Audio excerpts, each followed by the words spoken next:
Saat Farkı'ndan merhabalar. Her hafta farklı ülkelerden konuklarla Dünyayı Ekotürk ekranlarında buluşturmaya çalışıyoruz. Bu hafta Dünyayı bir kenara bırakıyoruz ve Uzay'a kısa bir yolculuk yapıyoruz.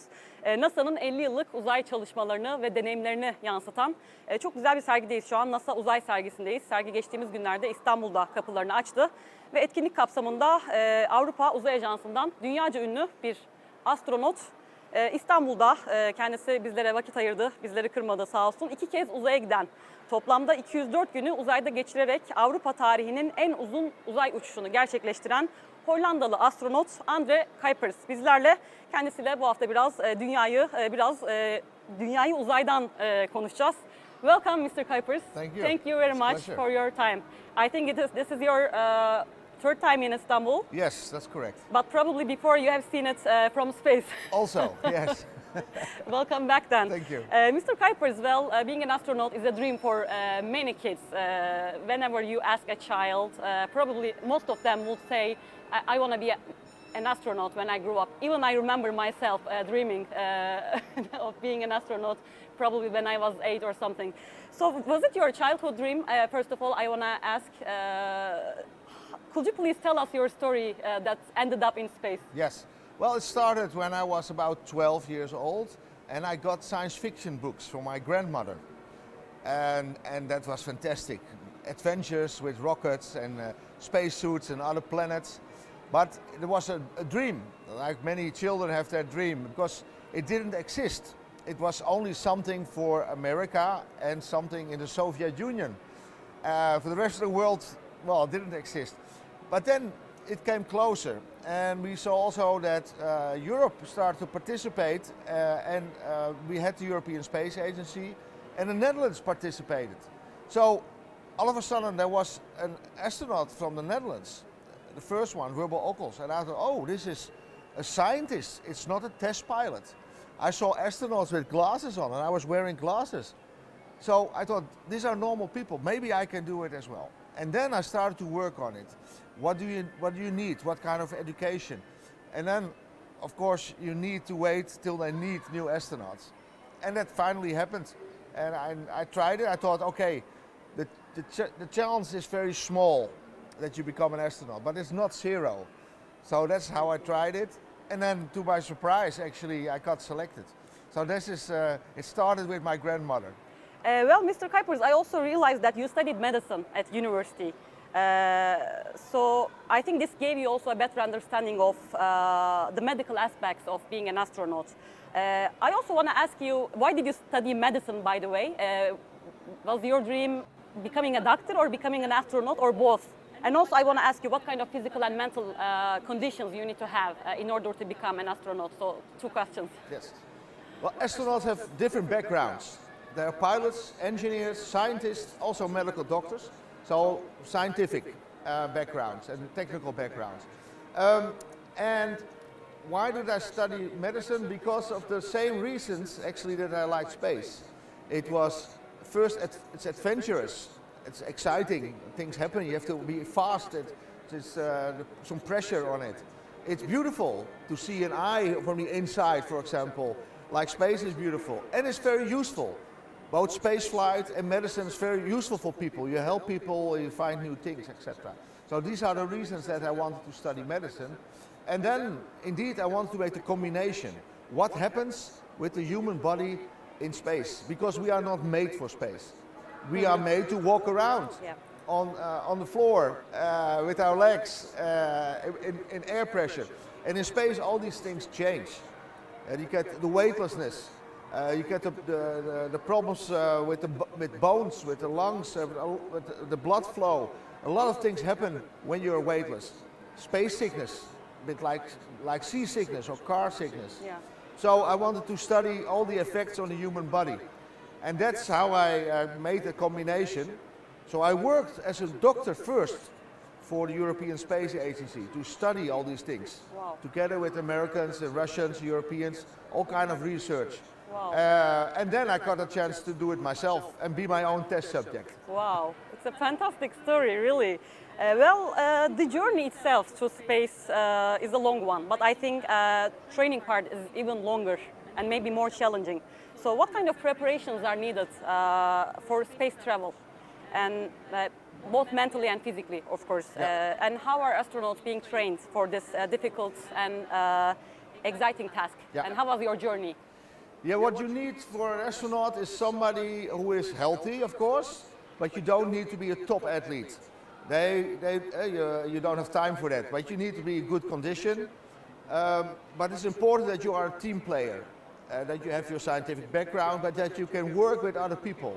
Because one moment you have to work with a professor in Japan, and the next moment with a technician in Russia. So all kind of different people, different cultures. So you want team players who are adventurous, but not daredevils. So people who climb mountains, diving, flying, this is fine, parachute jumping, but not crazy things, not dangerous things. So you look for adventurous but responsible people. That's what you look for. So once you are selected, then you have to start learning how things work. Because you don't know much about space when you start, if you're a doctor or an engineer. So you learn what space is about, what NASA and ESA, what that is about. Then you have to learn how the spacecraft work, the space station, the Soyuz or another rocket, a spaceship in which you work. So you have to learn that. And the third part of the training is the things you're going to do up there. What kind of experiments, what kind of repairs, what kind of spaceship you have to dock, for example. So this is a period of, say, 3 years, maybe 4 years for every flight. Because for my second flight, well, things changed. The space station was bigger, new computers, new experiments, and some things you have to repeat.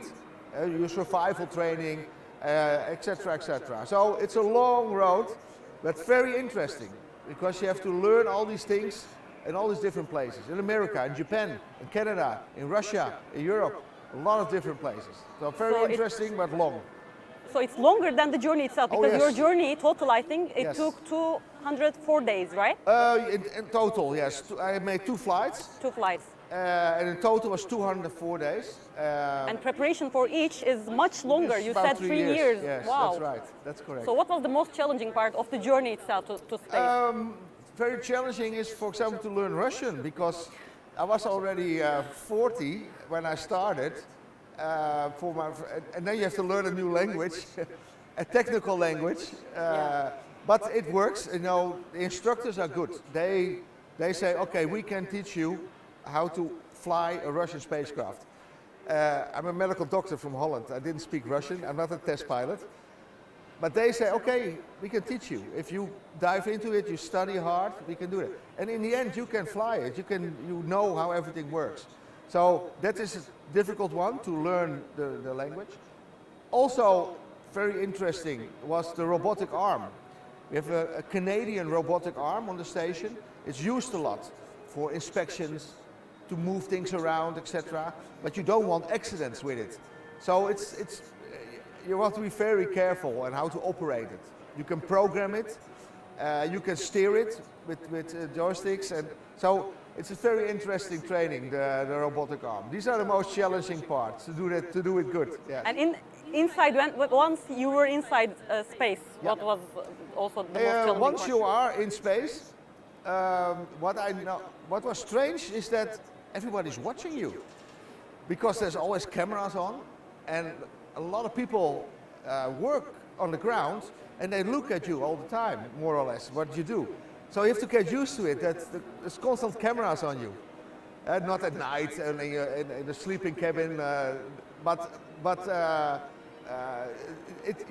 you really work in the view of other people, so they can watch you. And you have to get used to that. Some kind of big brother watching you. Yeah. Interesting. So, Mr. Kuipers, you're an astronaut who works for our planet to be a better place. You are working for a sustainable world, fighting against the climate change. So, I think space is a great place to observe human activities, right?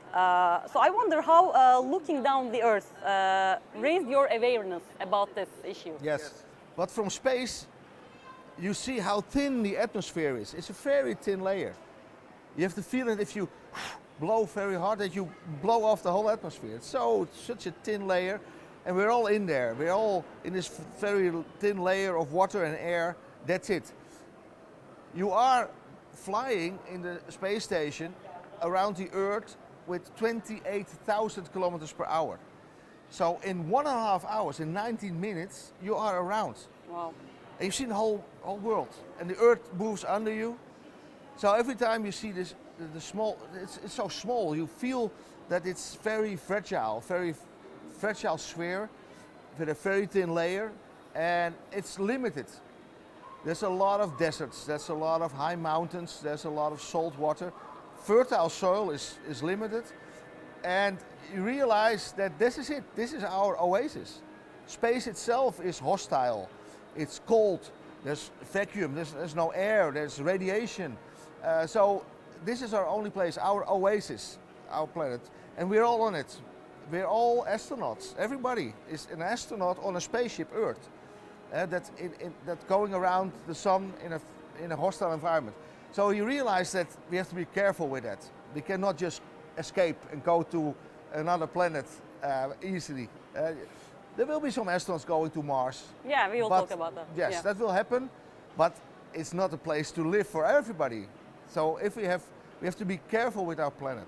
If you are a good farmer, you make sure that you don't exhaust your land, that you have, that you can use your land every time, every year, that you have a profit, that you have harvest from your land. So, and we have to do that with Earth as well. So we are in balance, that we can use Earth forever.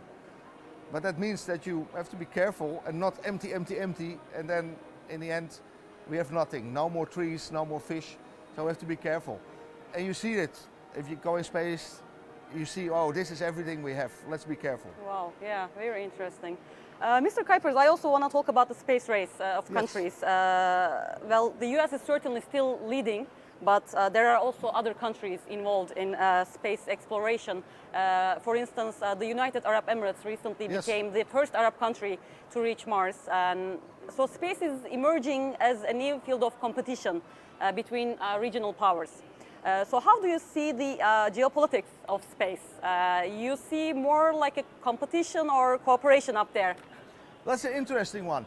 Of course, competition in itself is not bad. It's good because it motivates people to go faster and faster and better. And we saw that, the race to space with first Soviet Union, then to the moon, with the Americans made it to the moon. So, but now there's a lot of cooperation between a lot of countries because you can do more if you work together. Small countries cannot build big rockets and launch things, so if we work together we can do more. So that's why we have, for example, European Space Agency, and they work together again with Japan and Canada, so that's good. But it's also good to have some competition, because now we see that countries like China and India, they are very active. So that stimulates, for example, the United States also to move on, because they want to go back to the moon, together with Europe, together with Japan and Canada. Russia is now talking also with China to do things on the moon, on a robotic station. So that's interesting cooperation between these countries. I see. So if you can work together, great. We see that also go to Mars. These countries work together for translating data via satellites, etc. So that's a good thing. And a new player are, of course, companies. Yeah, I will also ask about that. So, so it's a combination of competition and cooperation, which is I think is very advantageous to start doing it. My utopic idea would be that we go all together to Mars with humans. That would be great. All the different countries together. We have a really international mission to Mars, and we do it as humans. So that would be great. So this is your another utopic idea. That's an utopic idea, because I realize that it will probably not happen. But cooperation is profitable, like we see it now. And but competition moves people. Yeah, I see. So Turkey is, by the way, another major player in the regional space race with its ambitious space program. Last year, President Erdogan announced that Turkey plans to land on the moon by 2023. So I think moon will be crowded in the Yeah. next 2 years because also NASA has this Artemis mission. So moon is also, I think a lot of countries, they want to go to the moon again. What makes the moon so special? Why all countries want to go or want to go back to the moon? Is it kind of a test for Mars mission, or what's up with the moon? Yeah, no, absolutely. What you say is correct. That is one of the aspects. The moon is only 3 days away. Mars is, say, 9 months. So it's good to prepare things on the moon. So you're close to home and you can learn how to do things. Also, you can use maybe the moon to get fuel and to launch from there, for example. Because we found ice on the moon, on the south polar regions. So that means that we have water in deep craters which are always in the shade. And with water, you have a fuel. You can split it in oxygen and hydrogen. So that's interesting. Another aspect is we don't know so much of the moon yet. We had only 12 people on the moon, 6 landings. And we want to study much more, especially on the South Pole.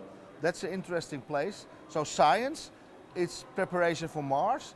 It's of course also prestige. The United States would not like it if China can go to the moon, but they cannot, for example. So that's an aspect. And maybe in the future, we can use the moon for minerals, for mining, for energy.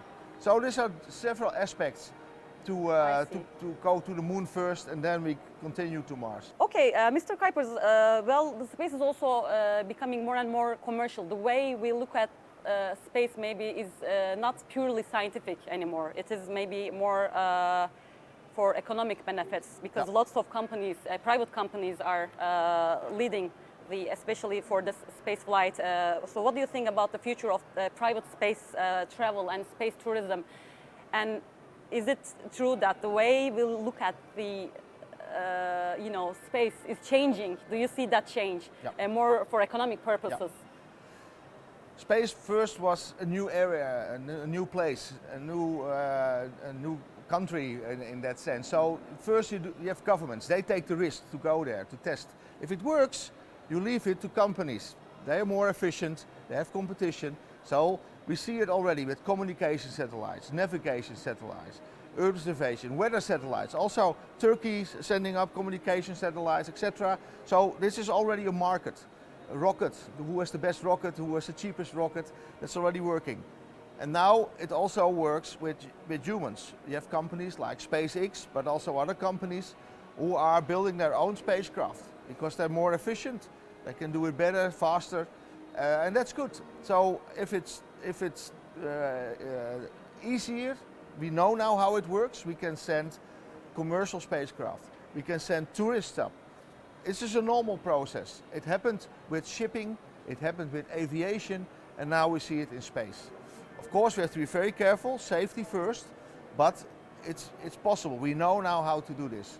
So as long as it's not too polluting, because that's another aspect, we should not destroy the ozone layer because of tourism. But if we manage to find a technical way to do it clean, then I think it's a good development. We will have in the future hotels in space, etc. And in the meantime, the countries, the governments, they continue to the moon, to Mars, etc. So I think it's a good development if we can do it pretty clean. I see. So unfortunately, time is almost up. I want to talk with you like maybe 2 hours about space, but could you please also talk a little bit about this exhibition in Istanbul? What is, what is here in it, in the exhibition, and what your observations about the exhibition in Istanbul? You see probably lots of kids coming to you and taking pictures. So how does it feel? The exhibition is fantastic. As a child, I was very interested in these kind of things, to see the real things, the mock-ups, but also real stuff that has really been in space, for example. That stimulates people. That stimulated me. This is the new adventure. The space adventure is the new frontier where we go, and that's always exciting, especially to see also how the history went. So this expedition is fantastic for everybody. For children, because you can really fly in things, so you have the experience. but also for adults to see how things happen. Very intriguing how the space race developed, for example. How it all started with fantasy. It starts with the ideas of Jules Verne. I love it. So it's a great thing for adults, for children, and it stimulates people because I'm sure that there will be people going into this expedition, children, that will later be in space. And it started here then. Thank you very much, Mr. Kuipers. It was very interesting for me. Also, it was my first time doing an interview with an astronaut. So I hope to see you one day in space. I hope so too. Nice. Thank you very much. You're welcome. Thank you. You're welcome. Evet, Saat Farkı'nı böylelikle noktalamış olduk. İstanbul'da geçtiğimiz günlerde kapılarını açan NASA Uzay sergisinde dünyaca ünlü astronot Andre Kuipers ile buluştuk. Uzayı ve uzaydan dünyamızı konuştuk. Önümüzdeki hafta farklı bir konuyla, farklı bir konukla tekrar görüşmek üzere. Hoşçakalın.